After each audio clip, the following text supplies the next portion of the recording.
getting ready to do a trainer ride, and I wanted to talk a little bit about the types of workouts that we do on the indoor trainer for 70.3 and Ironman, because that's pretty much the distance that my husband and I specialize in.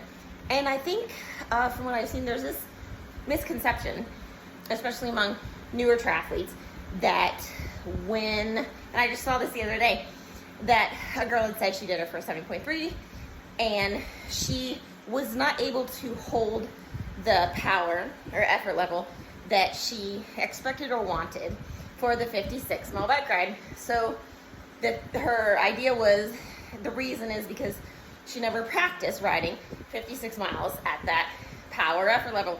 So I think that's probably a pretty common thought and misconception. That is not something that you should be doing to prep for a 7.3 or an Ironman.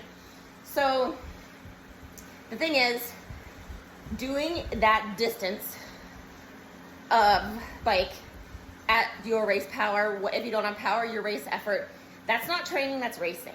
So the goal of training is to get you fit enough to be able to hold, a percentage of whatever you're going to hold, and to be able to be efficient enough to ride the bike and then get off and run.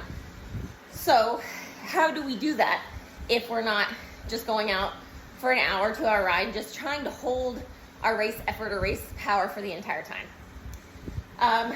So we do a lot of different bike workouts. We ride 2 days a week on the trainer, and that's because this is an easier way to get workouts accomplished. When you have to get to work in the morning, you can do it, at night, after kids go to bed, whatever.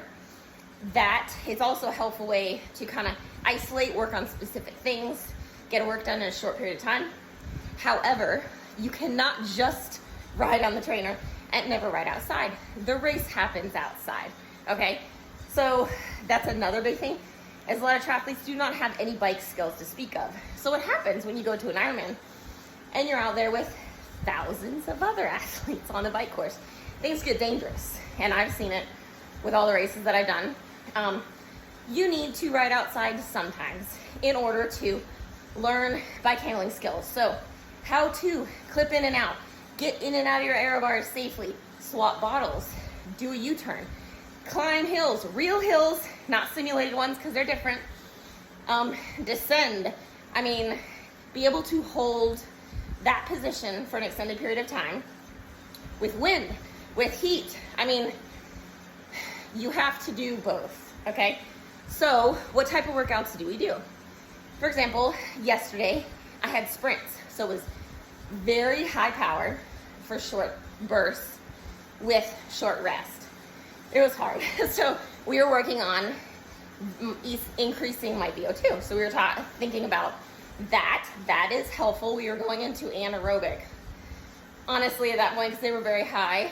So today I just went for a swim. So I have an easier ride, leg openers. So we're going to do some high power short bursts, but honestly, I should feel better when I finish this workout than when I started. So what else do we do? Sometimes big gear work. So that would be like low cadence with a much higher gear, working on the full pedal stroke, recruitment of quads, hamstrings, calf, everything. So really smooth, that's building strength. Kind of like leg presses in the gym, but sport specific because we're on the bike. Also, we do drill stuff. So we're gonna do single leg drills. We do super high cadence. We do low cadence. Then we are gonna work on some periods of time. We're gonna be holding whatever effort level, power range, not a specific number, a range, because it's gonna vary, can vary 5, 10 watts depending on the day. So tying yourself to a specific number is never a great plan. Having a range. So we're gonna hold that. We might do like 4 minutes effort, easy. 4 minutes effort, easy, repeat. As we get closer to race, we might have 20-minute blocks where we're holding that. We might even have a 30-minute block. But beyond that, the goal is to be able to train yourself to be fit enough to do that. So we do that by doing harder things to work on the upper end. We do that by working on lower things, work on the aerobic engine, how your heart is able to be really efficient. We have to work on things to improve how you shuttle lactate around your body. So we will also do over and unders, which is super fun. You have your effort, right? That race effort. We're gonna go over it, just under it, just under it, just over it, just under it with no rest. So those are very challenging. Honestly, that's more challenging than trying to just hold a steady state power the whole time. And honestly, when you are in a race, you are not gonna hold steady state power the whole time. We just did Chattanooga.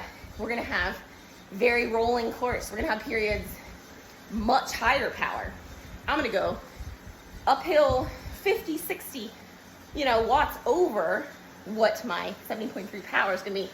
Downhill, we're still be pushing a big gear, but there's no way when you're going downhill 35 miles an hour, you're gonna see lower power numbers. So kind of just take that with a grain of salt. Remember, the goal is with trainer rides and outdoor workouts, trying to get the body fit enough to be able to perform at that distance and then get off and run. That's the key.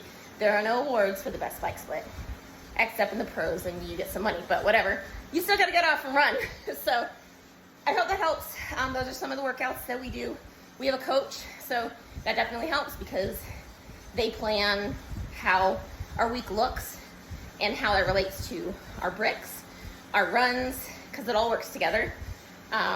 So they can look at the big picture and help set this up for us.